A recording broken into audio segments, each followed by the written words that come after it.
Welcome to the show. My name is Charlton with Big C. This is Charlton and Big C Sports coming to you worldwide on the Big C Sports Network, on the #1 network in the United States of America.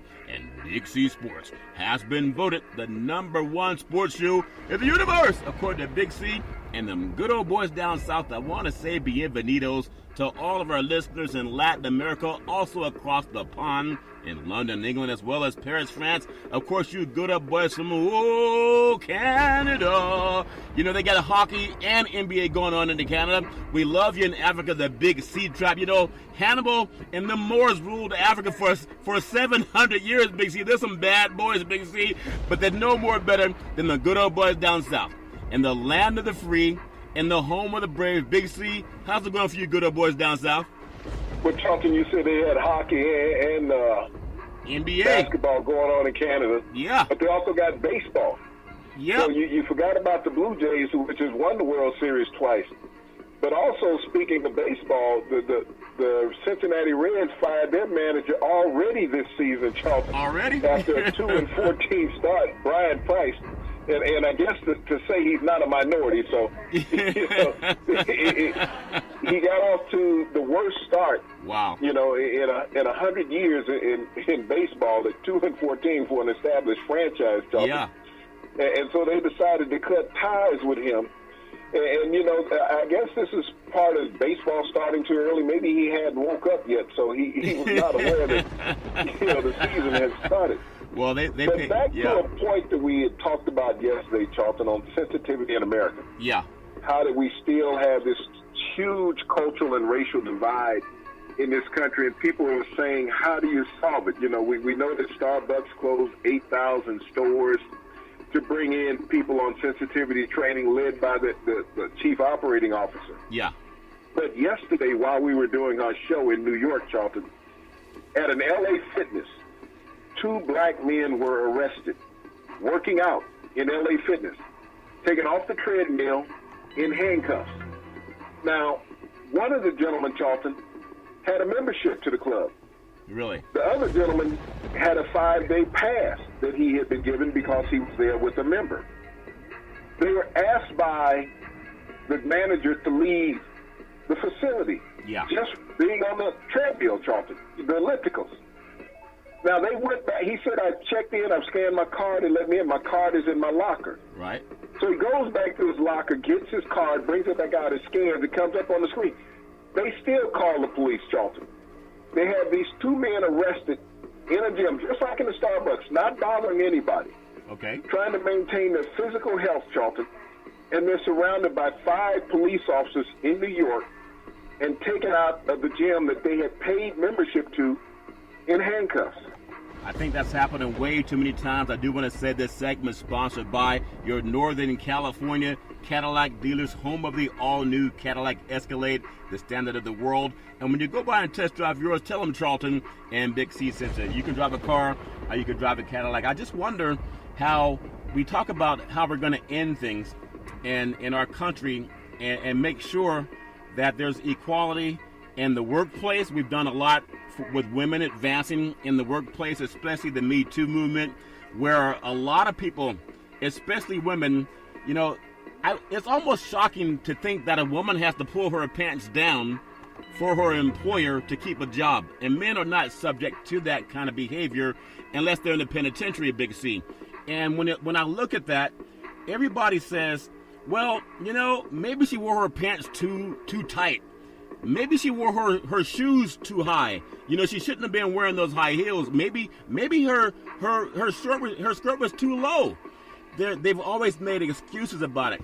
And so when I contrast that to what's happening with a lot of the African American, you know, men around the country that have had those egregious things happen, oftentimes people don't give the same sympathy to black men.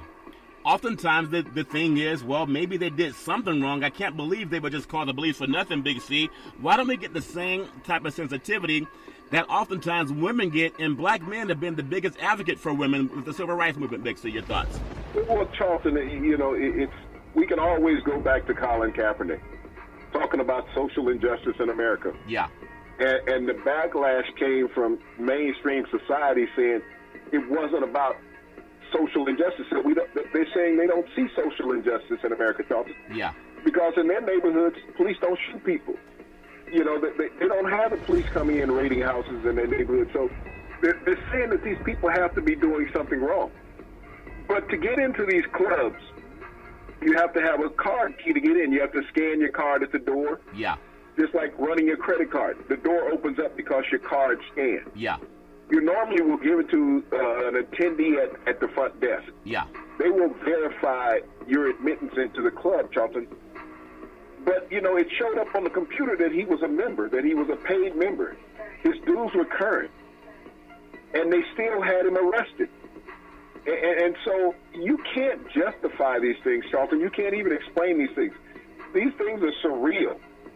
It's just like the two gentlemen being arrested in Starbucks. And as you said, there were some mainstream people sitting there saying, why are you arresting them? They did nothing wrong. They're just sitting here. Exactly. This is the same thing with these two young men, these two African-American men in the gym in LA Fitness in New York being arrested, being on an elliptical, treadmill. Trying to work on their physical conditioning, and yet their lives are being threatened. I wonder how many times, as we're all, watching the game, want to see who won the game last night. That's the biggest thing in our lives. Can you tell me who won the game? And the people winning the game are the people who are intelligent. I'll never forget here in Northern California, there's a former baseball player and broadcaster by the name of Joe Morgan. And there are a lot of other athletes that have had some things happen to them. And Joe Morgan has been, in my mind, one of the, obviously a Hall of Famer. And there are a number of athletes that we could tell the same stories about. But I know there was a time when he was roughed up, I think at LAX. And people think that because you're rich, that you're immune to it and that you're isolated from it. It doesn't matter how many gated communities people live in. It happens to a lot of people. And the one thing that I'm disappointed in a lot of my own black brethren that I see on TV and radio, Big C, is we spend so much time being sycophants and ogling over athletes. That precious airtime is actually owned by the people. People might think that it's owned by that network, but it's actually owned by the people. And we rarely hear, outside of Big C Sports, unless something dramatic happens, about the daily things that can protect women on every show. We're not women, but we advocate for women all the time. I rarely see that same type of advocacy going on for African Americans in our society, that too many times, based on the Kerner Commission 50 years ago, we deal with things that we shouldn't have to. How are we going to get our white and black brethren to at least acknowledge it the same way we acknowledge protecting women? Big C, your thoughts? Well, Charlton, until you get mainstream to acknowledge these things, they will never be accepted as far as in society. Minorities acknowledge it all the time, Charlton. The outcry against the atrocities and misuse of power and abuse that minority cultures have taken over the generations, Charlton, right, has been well documented. But when mainstream is the one being the culprit in this, Charlton, they don't have the adversities that they have to deal with. They're the one inflicting this pain and anguish on lesser people financially and socially in society. You spoke about Joe Morgan. Joe Morgan was roughed up at LA Airport. Joe Morgan had been pulled over several times in the Bay Area because he drove a red Ferrari. I know. And an African-American man driving a red Ferrari, he must be doing something wrong. And he was let go by his broadcast network because he sued the city and had this huge lawsuit. So they didn't want to be associated with it, so he lost his employment from doing baseball games on television. Not because he couldn't do the job or was not knowledgeable, but because he was suing for the injustice that was laid on him, Charlton, being an African-American man driving around in a red Ferrari. But here he is, he's a Hall of Fame baseball player. Sure is. He was an excellent analyst in baseball on television, and he could afford to live wherever he wanted and drive whatever type of vehicle he wanted. But socially, law enforcement felt that he shouldn't or couldn't legally. And he had to go through what many minorities have gone through, Charlton. Being accused, being harassed, being arrested, being pulled over. These things he had to go through. Joe Morgan was not just somebody. Everyone knew who Joe was if you knew about sports. Oh, of course. But his employer got rid of him because of his lawsuits. You think about it. he could not protect his rights as a citizen and keep a job. You know, that's what's wrong with society. You know, I think for a lot of times we take for granted at times that people marched for us to have opportunity. And what I hate seeing happening to the young black athlete is to get dumber and bigger and stronger and faster. Because even I see, you know, the average, my disdain over some of the networks that I watch, and, you know, because we all are in the same neighborhood, we all are media brethren, whether it's radio, whether it's podcast, whether it's TV. Most people have worked those genres. And when I see some of my black brethren that don't even have the guts to say anything that keeps their own kids safe, I see a lot of the media shows now, and you watch it. You'll watch a network, and there are always new ones popping up.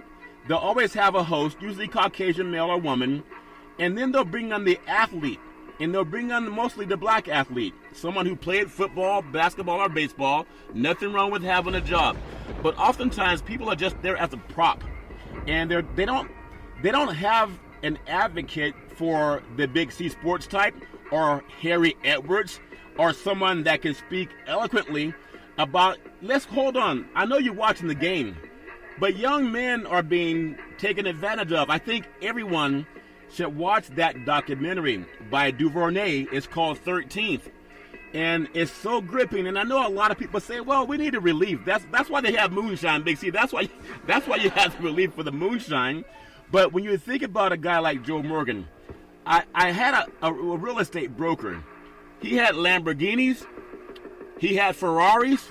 In fact, he had 2 Ferraris, Lamborghini, Bentley, Escalade, Hummer, S600 Mercedes-Benz. Never got pulled over. He only got pulled over when he was driving his Bentley and he had some people of color inside of it. And he's an Asian guy.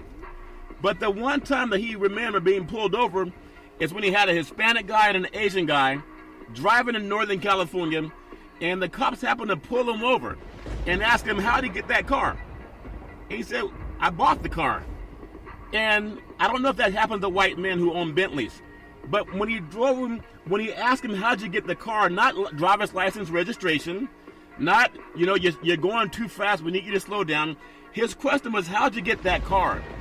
And he told him, I'm a real estate broker, I own real estate companies. And they let him go, obviously. But the cop happened to be Caucasian. The people in the car were people of color. But the only time he had ever gotten pulled over, based on what he told me, and I'd known him over 10 years, was when he had some people of color in the car.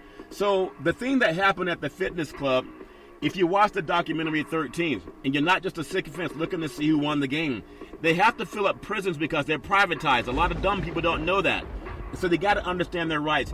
Big C, if we knew that, a lot more people, when they get called, police call 911 yourself.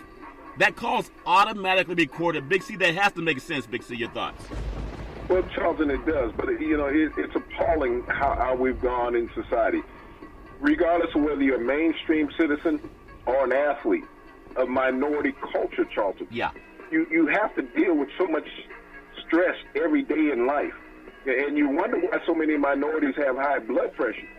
You know, the only time you can be at rest generally is at home, and that's gotten to the point now that the home is not a respite place. Yeah. You know, we saw the young man that was, you know, shot in his grandparents' backyard a month ago or so in Sacramento.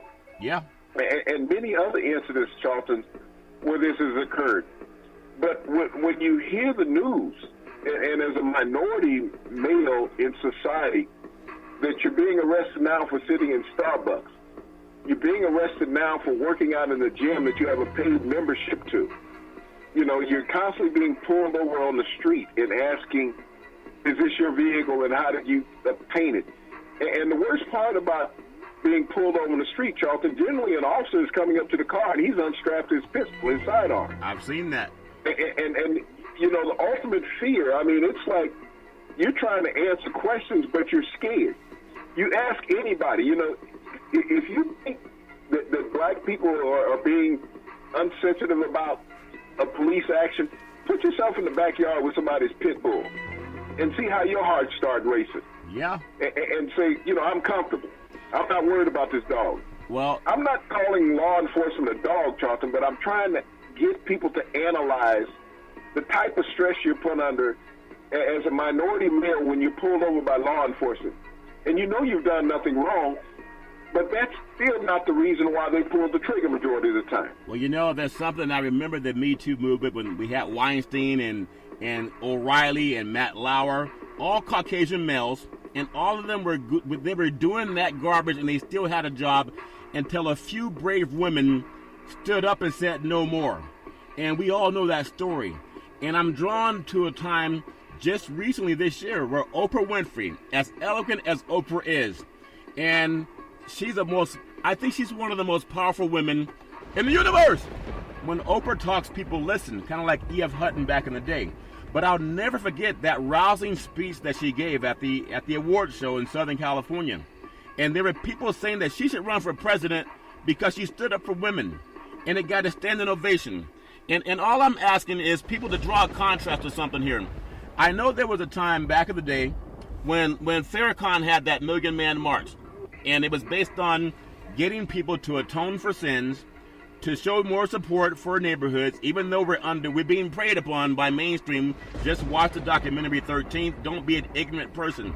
You got to protect your kids. And when a lot of black men gathered in Washington, D.C., you know, your friend Rush Limbaugh, one of the bigots on the airwaves, and he's not even subtle about it. They do have their code words. But I remember they made so much of a clamor about, I can't believe these black men are out there marching for equality and trying to stop police brutality. They should all be at work. Well, that march did not get what Oprah got at the awards show. Because, for the most part, the end of oppression against women had a white face to it. It took a beautiful black woman to both be an eloquent speaker about it, but society supported all the ladies that have been brutalized by white men for the most part, mainstream, in these allegations. Bill Cosby's been accused of the same, but Matt Lauer's not facing trial. Bill O'Reilly's not facing trial. Donald Trump's not facing trial. Weinstein's not facing trial. Why only Cosby facing trial? And just, you don't have to be even a dumb person to figure that out. Look at 13th, the documentary. Big C, why did Farrakhan, the Million Man March, get shouted down for doing something positive, but then Oprah Winfrey spoke for all women, but it had a white face to it? So why did that get an applause? But when black men are saying we're hurting, people say, yeah, you guys must deserve it. Big C, your thoughts? Well, Charlton, that is the most fearful thing in American history, is minority men pooling together for a cause. We go back to the late Dr. Martin Luther King and the Civil Rights March. Yeah. That was one of the most fearful times in American history. Why? You think about it. The FBI labeled him the most dangerous man in America. He was a man who was totally peaceful, nonviolent, but he was labeled by the FBI and J. Edgar Hoover as the most dangerous man in America because he is trying to disrupt white rule. That's what J. Edgar Hoover said, is that he's trying to get equality, that these people will not accept being lesser anymore. Yeah. And we can't have that in society. We have to have separation in society. That is the reason why when you look at sports, Charlton, and let me touch on that Rush Limbaugh thing just a little bit. When he said they should be at work, and what he meant by that they should be at work is that they were costing mainstream a lot of production hours, not being on the job. That maybe corporations and individual businesses were losing money that were owned by mainstream, and these people were not being on the production line for them. So he was talking about people losing money because these employees were out speaking their mind and their voice, wanting equality in America. Right. But they also gave up their income, Charlton, to go out there and march. You know, because it was important to them. That's it. Not just 1 or 2 days of work, Charlton, but every day of work that they had put in. Yeah.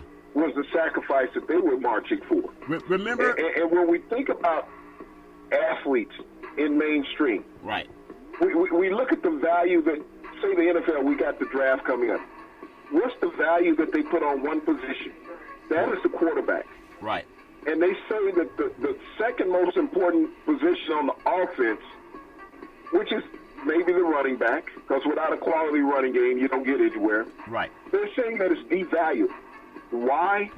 because 95% of the running backs drafted in the NFL are black. So it's a devalued position. They're saying you could get one any day of the week, but you can't find a good quality white quarterback any day of the week. And I beg the difference, Charlton. When you look at how many teams make the playoff every year in the NFL, what, 16? Yeah. 16 teams. So there's 32 white quarterbacks sitting at home watching the playoffs. So evidently they're not quality quarterbacks. Let me bring you back to something that you touched on, and that's a good point, very salient point. But I want to juxtapose in the minds of people. You know, civil rights was started by African Americans marching, but the NAACP was started by Jewish Americans because they fought for equality for black Americans. People think black Americans started that. That was started by Jewish Americans, the NAACP. But I want to bring you back to something.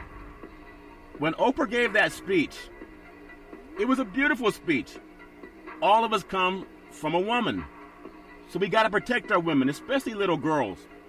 We got to know when they're being preyed on so we can stop them from being preyed on. We got to teach them to stand up for themselves. So why such enmity for African American men when we've been the most lynched in our history? We've been the most pushed aside.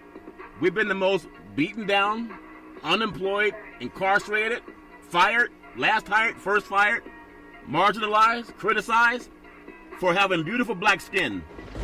And you scientists know that all life came from the African continent. Google Dr. Mendo and Gregory Leakey. Just Google it, okay?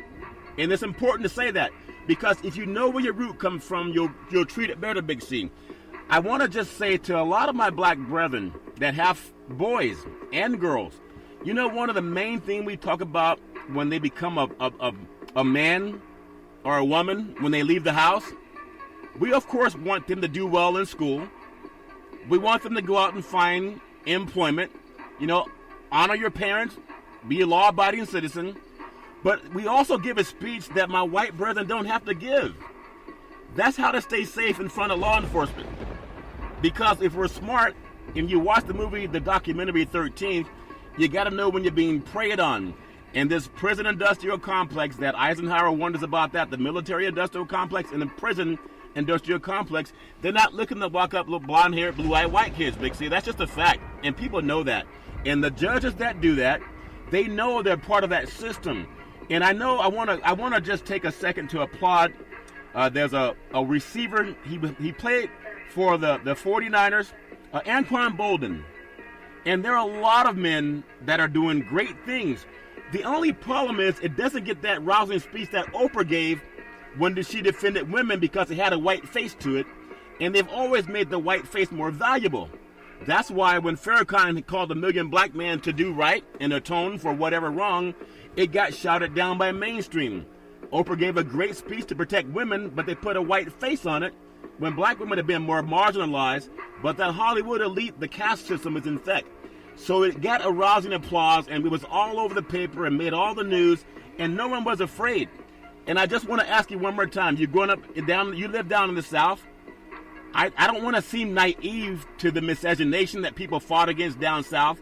I don't want to seem naive to the integration. I know Wallace said segregation now, segregation forever. And people think that's over, but Donald Trump knows it still works. That's how you get the vote. So do you still see, and you're successful, so you're not somebody down on his luck, downtrodden. You've owned business. You've been a pro athlete. You're very well educated. Do you see some of the same garbage that Joe Morgan had to deal with also as an athlete? Big C, your thoughts? Charles, you got to understand that I live in a Jim Crow state, and I don't know if all America still understands what Jim Crow is. Jim Crow state means, and there's 13 of them in the United States still. Yeah. That means you have separate laws other than federal laws that the state can operate under. And those laws are mainly based on employment, Charlton, as much as anything else. Yeah. Now, we all know that America is a service industry country. We talked about that yesterday with Starbucks, being part of the service industry. It's that if you work in the service industry, and we know that all these states have the hotels and the restaurants and other type of service industry, where generally a lot of employees will survive on tip income. Right. In a Jim Crow state, Charleston, In 2018 in the United States of America, you can pay an employee as little as $2.30 an hour. Now, you think about that. Anybody who listens to our show, what can you buy with $2.30? But you have to survive with as little as $2.30 an hour in 13 United States states under Jim Crow law. Wow. And so we know that everybody in America is not tip friendly. There's a lot of people figure that, hey, this is what you're paid to do, so I don't have to give you anything. Right. Even in restaurants, I was telling you about the friend, when we were out playing ball, that was asking who ordered the gratuity. and he was from a Jim Crow state. Big Z. He had grown up in Mississippi, Did he have which is a Jim Crow state. He didn't know anything about what gratuity meant. We were in a restaurant. Yeah. And this was a nice restaurant that they automatically write it into the menu because they don't want people sitting there trying to haggle to figure out what that 17% was. Yeah. Yep. And so this is what the separation in society is. In Charleston, those Jim Crow states, ironically, were all slave states. Yeah. Okay? A lot of people don't know They that. harbored slaves in those states. And so they have done everything over societal time to fight those people from earning a decent living. And most of those menial jobs in those states were the only jobs that minority could get. You think about when Dr. Martin Luther King was marching in Memphis. Yes. That the sanitation workers were not even making $1 an hour at that time, Charlton. Wow. They were hauling everybody's refuge and were not even making $1 an hour, working 10 to 12-hour shifts every day, smelling like this all day long. Yes. And people looked at them as less than people, but when they went on strike and that stuff started to build up at businesses and homes, that's the only time people recognized how important these people were. That's incredible because and we see that in society. As I said, how NFL teams are devaluing running backs, saying, why waste the first-round draft pick on that African-American? Well, Big C. Why? When you can get him in a lesser round for cheap. That's a good point there. But I got to ask you something, and I know you got to be a lion in this country. A lot of us, of course, we all need employment. So if your employer says, hey, boy, don't talk about things that will make your kids safe. Just read the score. Just tell me who won the game, because because people say, well, that wouldn't happen to me. I'll always do what's right. Just again, I go back to Oprah. I go back to how Oprah grew up poor, but she got educated. And when we talked about that red light, that yellow light, green light, whenever you see a stop sign or a stoplight, I want you to think about Big C Sports. And you got to know in life, when somebody's giving you the yellow light, it means prepare to slow down. Big C, you said you got to speed up in the South. Is that what you said? Okay. You got to make it to the intersection. Why sit there and wait another minute and a half? Outside of the 13 states, okay, down south, Big C. But yellow light means prepare to stop. And then red light means stop. So what does green light mean? Green light means go. So when you get an opportunity, you got to go for it. So as I ask my white and black brethren, who are part of the media, who want to disseminate news and information, and I know there's just a lot of people that want to say, tell me the score, I don't care about what's going on in somebody's neighborhood, it's not affecting me. But how can we even ask for some of our brethren, especially the ones who look like us, to say some things like we talk? And I'm sure some of the white brethren would say, you know what, yeah, I didn't know you minded. I mean, I didn't know it was really that important to you. You were just shucking and jiving and talking about how things were when you played. Some men don't even bring up issues that would keep their own kids safe, even though Oprah got a standing ovation for doing that. What will it take to reach our young black media, the ones that are on TV and radio, who are shaking in their boots if they say what's going to keep their kids safe? And I'm sure they'd get some support from their white employer if they did, Big C. Why is everybody so silent outside of Big C Sports? Well, Charlton, I find you terribly wrong in that scenario. If you go up and you speak and it's not in the script, Charlton, you can't speak off the cuff. You may not be on the air anytime soon. We've seen many minority broadcasters who spoke up against atrocity and wrongdoing, whether it was in mainstream life or in sports. They end up without a job. I spoke about Joe Morgan earlier. Yes. Because he was indicted in some lawsuits because of his mistreatment. his employer felt that it wasn't a good fit any longer because he was suing the city. And these cities are where they broadcast. And so they were more concerned about having a good relationship with the city versus their employee being able to lead a comfortable life and not being harassed all the time, Charlton, because he was a minority male. You know, you spoke about Bill O'Reilly. You spoke about Matt Lauer from NBC. Yeah. You spoke about Weinstein. We've talked about whites in media. You know, how they get a pass. Even if they get fired, they get millions of dollars to walk out the door. After harassment. They do. They don't just get fired and walk away like we saw with the kid from the Raiders, the lineman, the defensive end that was with the 49ers at one time. Yeah, Aldon Smith. Aldon Smith, they just cut a couple of weeks ago. Yeah. We saw with the backup quarterback Boykin in Seattle. He was cut a month ago on an alleged incident. But we have these white males in society, Charlton, mainstream, that the sexual harassment is profound. The evidence is there. Look at Trump. They get paid to walk away. They say, okay, here's a few $1 million in it, because I know you might not be able to make it. There's no athlete getting his contract when he walks away, Charlton, when he's cut. He's just released by the organization. There's no more paydays. Yeah.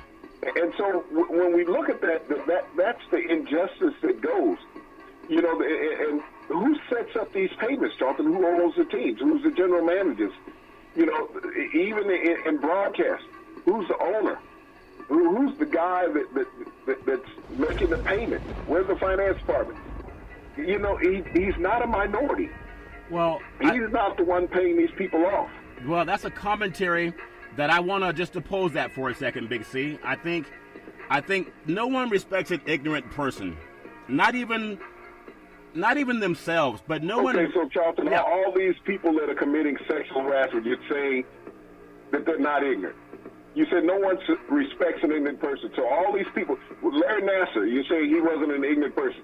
Jim Sandusky, you're saying he wasn't an ignorant person. No, what I mean is... But people were respecting them, Charlton. I understand that. But I'm saying, for the African Americans, we talk about paving a legacy for somebody. What can we bequeath?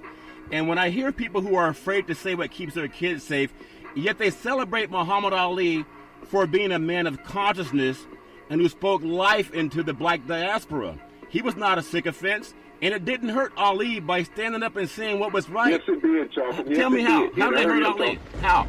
He was sentenced to jail, sent to prison for 3 years for standing up for what he felt was right. He was stripped of his title. He was not able to earn a living in America for 3 years. It stripped him, but it did not break him. That's the difference. You have to understand that. It stripped him of everything that he had worked for as a man, legally.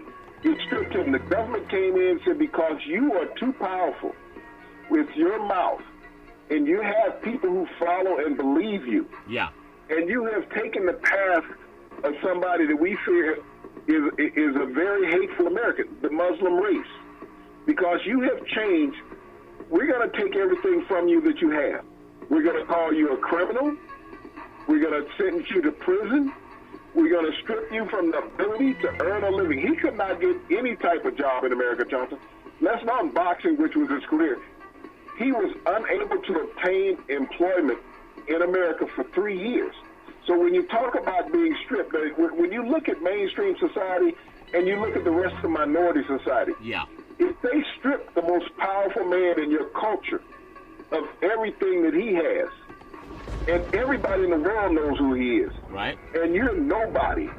And you take the stance that he takes, in the layman's person mind, Charlton, whether you're mainstream or minority, you don't stand a chance to survive in society. That's how you break people, Charlton. That's how you break movements. That's how you break the will of people. You take everything that Ali had, and when they took everything that Ali had, Charlton, at the same time, they killed Dr. Martin Luther King and Malcolm X. Right. And that's What is the main... No, think about it. When you say an ignorant person, It wasn't that these people were ignorant. It was that these people had been intimidated to the utmost. You walk into the room, Charlton. Right. And I'll give you a scenario that a lot of people may not remember. There was a movie called Blazing Saddles. I remember this that. movie was written and directed by Mel Brooks and Richard Pryor. I mean, many people don't know that Richard Pryor was a co-writer of Blazing Saddles. Yes. There was a scene where a former athlete, Alex Karras, where they called him Mongo. Everybody was scared of Mongo. Gene Wilder said it a lot in the movie. Yeah. He walked down the street and he was using all these profanities. And he was walking down the street. Everybody thought he was talking to this guy on his horse. He walks up and knocks out the horse. I remember that. When you take out the toughest thing standing in front of you, he rode a Brahma bull up and down the street because the horse wasn't tough enough for him. He intimidated everybody because he was the toughest guy and he could take out anything. That's what you did when you took out Muhammad Ali, the federal government, and you killed Martin Luther King. You took the will and the tenacity of all minority people. The ultimate fear was put in front of them. You either go to prison or you get assassinated. That was the thought in many minorities' minds, Charlton.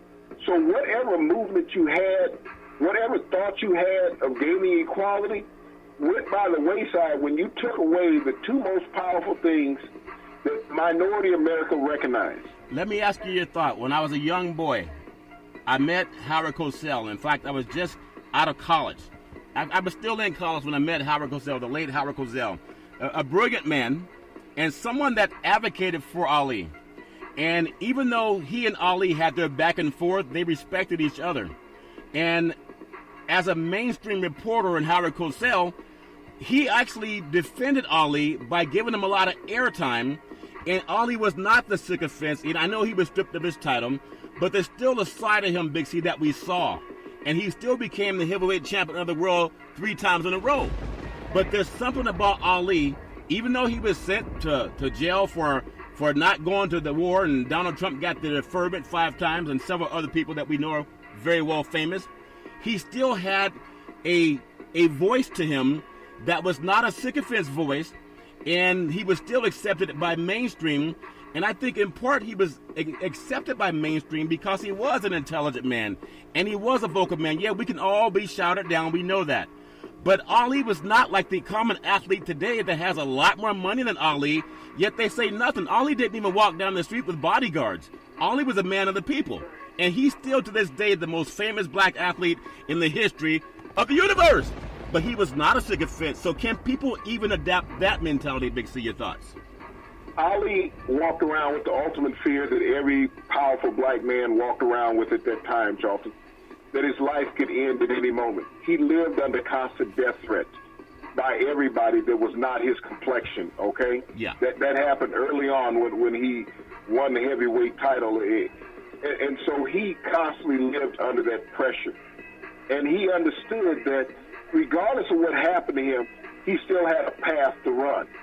He had everything taken away from him, Charlton. Minority athletes don't know how to understand that these days. You see so many of them with problems when the game ends, yes, okay? Yes. When their career is over.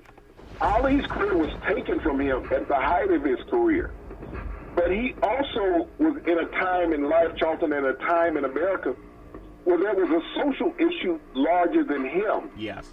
That's why it did not affect him as much as it affects young athletes today when their career is over. The path that he was taking was for mankind. It wasn't just for Ali. Everybody now is selfish about their identity, protecting their marketing, protecting their brand. Yes. You know, having rights to their own thing. You know, gone in and you know, copyrighted their own selves. Yes. Muhammad Ali never copyrighted himself, Charlton. He was a man of the people. So his whole journey was about people, about the betterment of mankind. Like I said, you have to understand the era that he was in. Yes. We were in trying to gain social justice and equality in America. He felt himself as just being one peg, one brick in the street. He didn't look at himself as being the head of anything, Charlton. He looked at himself, if I'm brave, then people will be brave along with me. We don't have that in the sports world anymore. We had a little taste of it with Colin Kaepernick, and they did to Colin Kaepernick what they did to Muhammad Ali. They took his career away from him, Charlton. They said if you are not performing, then you won't be seen by millions of people all the time. So if we take that away from you, maybe your cause will go away. And that's what they did with Ali. They thought that his cause would go away once they took his title away from him. But he had become so profound in the world.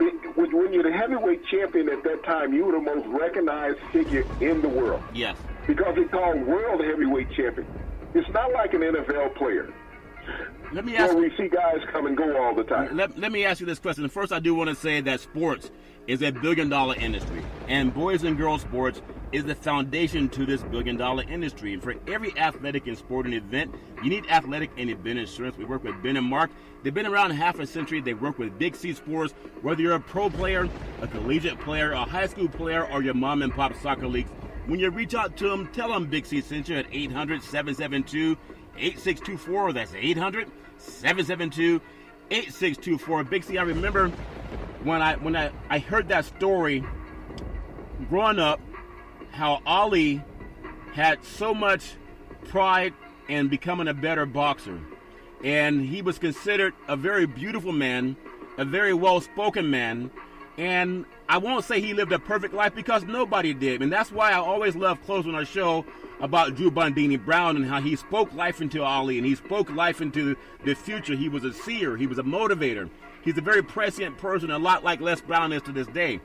And when we talk about Starbucks, and I know what you're saying, okay? And I understand it. But I've never seen anyone succeed when they were a sycophants. That's why slavery came to an end. People fought against it. That's why civil rights happened, because people stood for something.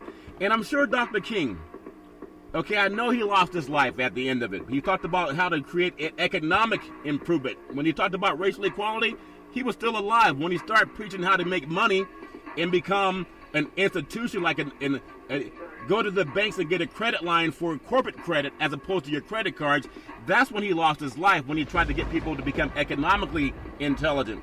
But I want to get your thoughts. You've been around longer than I have. You're down in the South. What would Dr. King and Ali and guys like Harry Edwards talk about when they hear these things that go on at Starbucks? And again, I applaud Starbucks for trying to do something about it, but it's been going on for thousands of years, Big C. What do you think their message would be to the young athlete that has $100 million in the bank and he shuts up and stays in his lane, though, Big C? Your thoughts?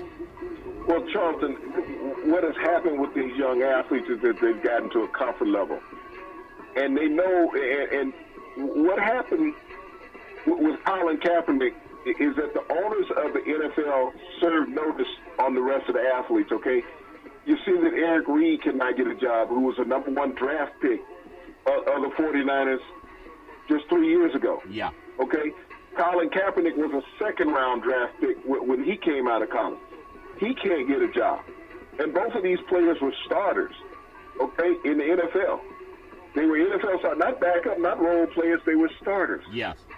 So what has happened when these people see what happened to Ali and everything that was taken away? You see NFL players now, you're cut for any reason. And you don't have to be re-signed. Boxing needed Ali. There wasn't another around, Charlton. Even the heavyweight champion after him, Joe Frazier, could not carry the torch that Ali carried. Right. He was not a public favorite, Charlton. Ali had so much resonation from him is that society needed Ali as much as boxing needed Ali. And so they found a way to overturn what they had done to him.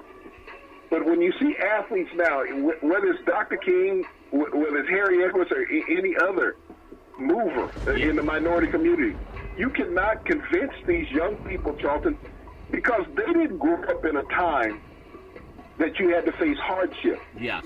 Like the minorities did at that time, Charlton, in the 40s, the 50s, and the 60s in America. Yeah. You know, it's like I tell my kids when I ask them to do something electronically for me.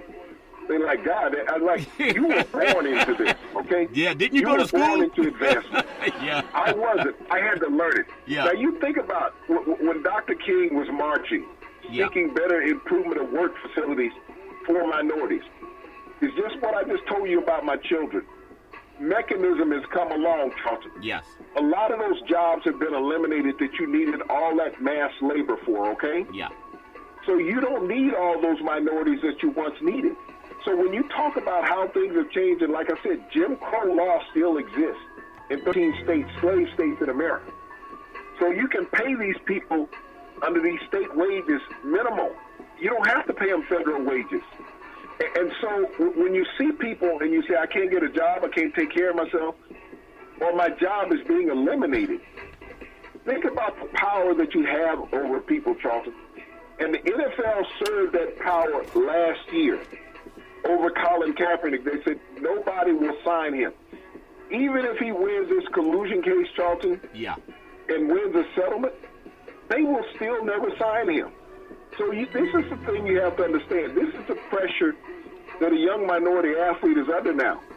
If I talk, I speak up, I'm going to be blackballed. I'm in the prime of my career, and I'm going to be blackballed. I'm not going to have ever opportunity to play again because they'll say, we just go get another devalued player that looks like you. That's what they do, Charlton. So don't think that young athletes have power because they make millions of dollars. They do not. Because the guy that has the billions behind his name is the only one with power.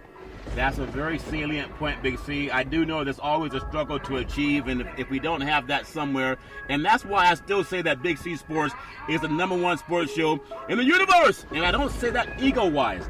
I say it because I love intelligent people, and I was not raised to be a sycophant. I do understand what you're saying, and that's why I always ask our white brethren. It was Jewish Americans that started the NAACP back in 1909. It wasn't black Americans that did that. And that's why I ask all of our brethren who really believe in egalitarianism, like the late Billy Graham, when he went about proselytizing, people got to understand as we celebrate JFK and his presidency at a time, it was Billy Graham that bailed Dr. King out of jail for being innocent, marching for civil rights. And I know those white guys still exist. And so that's why I always am very adamant about that, because that's who will protect our society too, the same way Oprah gave that rousing speech and got a standing ovation around the world when she talked about ending this attack on women. Women need to know when they're being preyed upon, and it's not about what color dress, how high your shoes were or your bosom. Big C, that make any sense? We got to find that advocacy. Well, Charlton, the advocacy won't exist anymore. When you want to make a point in society, and it's just like what I said about Alex Karras in Blazing Saddles. Yeah. You go out and hit the biggest thing that everybody recognizes, and that was the horse standing on the street. Knocked him out. Yeah. Okay? What is the most prized thing in the NFL? A quarterback. A winning quarterback. Yeah. That is the most prized thing in the NFL. But you will sacrifice your organization to make a point. That's what the 49ers and the NFL did. One of the most storied franchises in the NFL since 1983. Yeah. Okay? They sacrificed this organization and the NFL to make a point. And that's the thing that I think a lot of people have missed, is that people are wondering why Colin Kaepernick has not gotten a job. Is there collusion in the NFL from the owners? Hell yes, it is. Everybody knows that. Yeah. They closed down 3 other football leagues. The only way you can do that is having collusion. Yes. So you're a damn fool if you think there's no collusion in the NFL. Yeah. But if I go out and take the most prominent person on your roster that everybody knows, that just 2 short seasons prior to that, everybody was saying he would be the next face of the NFL. But he did something that we didn't like. He was bringing social conscience to people who were less than us, pointing a finger at us. Now, you got to think about the guys who can make a change in professional sports, Charlton, are the owners, not the players. It is the owners. Yes, there's more players on the team than there's an owner. But when you look at an NFL roster salary, and it comes up to whatever it is, $78 million for a season, okay? Yeah. $78 million. Each owner, Charlton, makes in the neighborhood of $300 million a year off of television revenue. Yeah. Okay? So you think he's fretting about a $78 million salary cap? Probably not. No, he's laughing. So I can sacrifice a guy, Charles. But by me sacrificing this guy, and this is what society needs to understand, and everybody who listens to our program knows somebody who's been fired, and been fired unjustly, and trying to figure out why. So you look at it from this perspective. If you have a six-figure job in America, you lose your job, what's the chances of you getting another job anytime soon that pays you equal money? Wow. It's not, Chalky. It is not there. So let's take mainstream and put it with athletics. If you have a six-figure job, and all of a sudden your job is gone without notice, all of a sudden you're working 1 month, next month you're unemployed, you have lived at that certain level. Your family's got accustomed to it. Yeah. And you're terminated. And you haven't done anything wrong. You haven't committed a crime. You haven't stolen from the company. You haven't sexually harassed anybody. What's the chances of you going out finding another job in your industry, in that same town or even that state that pays that same type of money? That's a very salient point. Yeah. You're not. So this is what they did to Colin Kaepernick. They said, look, all you minority players that are taking a stance, that want to take a knee, that want to hold your head down, that want to hold a fist up, let me explain something to you. We have collusion here in the NFL. You see all these owners, we all look alike, okay? You see all you players that are allegedly protesting, but you're not protesting, you're taking a stance for social injustice. But we're going to call it protest because we can get mainstream to buy into that, okay? We're going to call it that you're disrespecting the flag. Yeah. We're not going to say that there's, that we have brutality in America, that there's social injustice. We're going to say that you're disrespecting the flag and the military. Now, the military has nothing to do with that. No. The flag had nothing to do with that.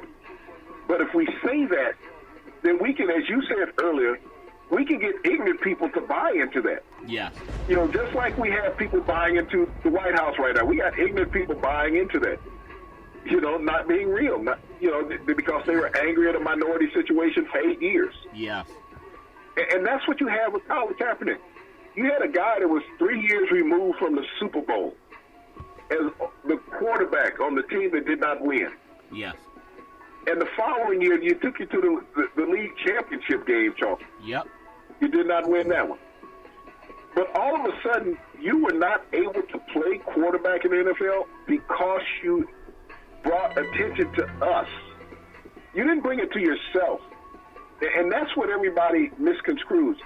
Colin Kaepernick brought attention to the NFL owners because they were sycophants to the social injustice that was going on in America. Everybody missed the message. They want to keep saying it's Colin Kaepernick. It is the owners. Because if the owners had not said what they've said, they lead the media and what the media says. Yes. If they don't want the media to say something, Charlton, they can control that. They can cut the media off at any time. But this is a story that we want you to run with, okay? Yeah. Is that he's against the military and he's against the flag. It's not about social injustice. Right. We don't care how many minority people get shot in the street. We don't care how many of them get locked up. That's not the concern of a billionaire owner, Charlton. But they don't want you to bring the attention to them that they're not sensitive to it. That's so a very good point. Let's make up this narrative. And once you make up this narrative, if you take a stance against us in the NFL about our social hierarchy, you won't get a job again. That's very well said. Watch said. this upcoming season and see how many people take a knee. That's a very good point, Big C. Money tends to rule the world, and a lot of people sometimes will sell their soul for it, but we always try to keep it real on the Big C Sports Show. I just want to touch on a few things with sports in the next few minutes. Tonight, NBA basketball, fantastic. I look at a lot of the African-American athletes that are running up and down the court and making multi-million dollars, but I still look for the ones that have the character of Ali. I understand it's a double-edged sword, but we got to keep going forward, Big C. And I hope that our white brethren will stand up like Coach Pop and in Van Gundy and a lot of other people that give praise. Before we give acknowledgement to Pop and some prayers to Pop's family and our thoughts and prayers with his family, I just want to say Philadelphia, a 2-point favorite over Miami tonight. That game's down in Miami. New Orleans at home versus Portland. They have a chance to go up 3-0 over Portland, which will be shocking to the NBA universe. I don't think anyone expected that. Golden State down in San Antonio, and they have a chance to take a 3-0 lead over San Antonio. Coach Pop will not be coaching tonight. And, of course, we talk about Toronto, Canada. They're up there in the NHL playing at home versus Boston. So good luck to you good old boys up in Canada. Big C, one of the most conscientious people that I respect and have a lot of admiration for is Coach Pop. I always talk about where are my white brethren that will stand up for black lives, and all lives matter. But if you're an ignorant person, you can just watch the game. But if you read even a little bit and you understand that there's always has to be a push for equality, and silent people don't make anything happen, Big C. So as a Caucasian male, I appreciate Coach Pop for so many things because he speaks the truth. Doesn't matter what color you are. Doesn't matter if you're man or woman. But he's in pain right now. And I want to offer my thoughts and prayers to his family and to him because he lost his wife, who has been like a mother to the players down in San Antonio. And so I know a lot of people just want to look at sports and they say that let's just leave sports and politics. No, they'll never be left alone, not by intelligent people. That's a dumb man's game. So as one of the more erudite coaches in the basketball universe, just give me your thoughts in a few minutes on Coach Pop. We're praying for your family. We know it's going through a lot of pain, and we pray for all of the NBA families. Big C, your thoughts. Well, Charlton, you always had the utmost respect for the man. I mean, everybody will sit there and say, well, he's had San Antonio in the playoffs for 20 consecutive years. He's won 5 NBA titles. But the biggest backlash against Pop is that he's been outspoken, as they say. And I don't consider it being outspoken. It's honest. I think of it as a man who is sitting there who is not satisfied the way that society moves. And by being an intelligent man, being in the military academies, Charlton, where no man is left behind in every military man's motto, okay? Yep. That everybody is treated equal. You're all brothers in an organization. Regardless of whether your background is and where you're from, you're all brothers. You're working for a common cause. That's what he has looked at as athletes. But, as much as we give praise to Pop for his outspokenness, Charlton, in the media that has uneased a lot of people, yes, the person I have to criticize is his boss, the guy with the B behind his name, okay? Yeah. The billionaire that owns the organization. Pop is just a coach. He's just a layman man in the whole scheme of things. He's kept a job because he has won. But his owner has not come out with the same vigor in backing up minorities and the mistreatment of people in America.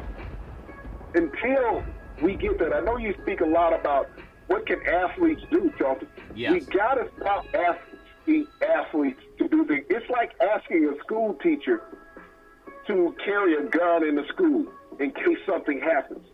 Not just try to educate a kid, but also carry a gun just in case something happens. So you need to go out and take somebody's life in front of the kids that you're trying to educate.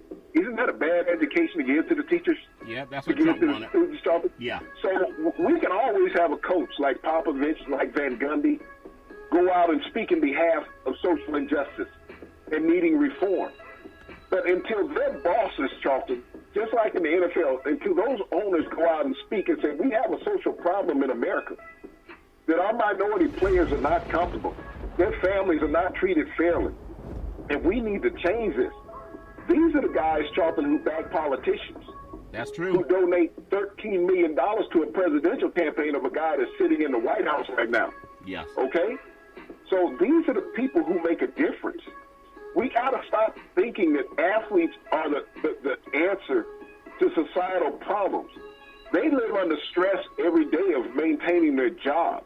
Okay? Yeah. Even though a lot of them are social activists, Charlton, they live under the stress every day. Will I keep a job? There's a lot of athletes, released throughout the season that you don't even know about. Yeah. It's just over. I mean, you think about the kid that just played 2 games for the Lakers at the end of the regular season, who toiled in the G League for 12 years, Charlton. 12 years, making $19,000. Inspirational, yes, because he had perseverance. He had an education. He had the fortuitousness not to give up. Yeah. Okay? And this is what we seek from people in society. But what type of voice does it have? People say, well, he got lucky. That's what they'll say. He spent 12 years in the G League, so he must not have been that good. Maybe the scouts weren't that good. They were scouting the players. Yeah, that's a good point. You got to look at that. Yeah. You look at the Lakers. They make a bust this year with their number 1 draft pick. They draft a kid because he can pass the ball. Yeah. Not like he's a scorer, but in 4 years they can let him go, Charlton, if he doesn't pan out. And he won't. And I'm not knocking the young man as a person. I'm just saying his career and his talent level is not equal to a lot of players around the NBA. Well, But when we look at this, you can't call on these players to say, okay, now you got to make a change. We only know them when they got a uniform on their back, Charlton. Yeah. 90% of the professional athletes in America, you don't know who they are because they don't have a uniform. They walk past you every day, and you don't know who they are because they don't have a uniform on. Yeah. That's important to know. I mean, I'm so impressed. LeBron James, dropped 42 points last night, and we can talk about how great athletes are, but I don't think anyone will ever have the acclaim that Muhammad Ali had. And Big C, I love your input on what athletes go through.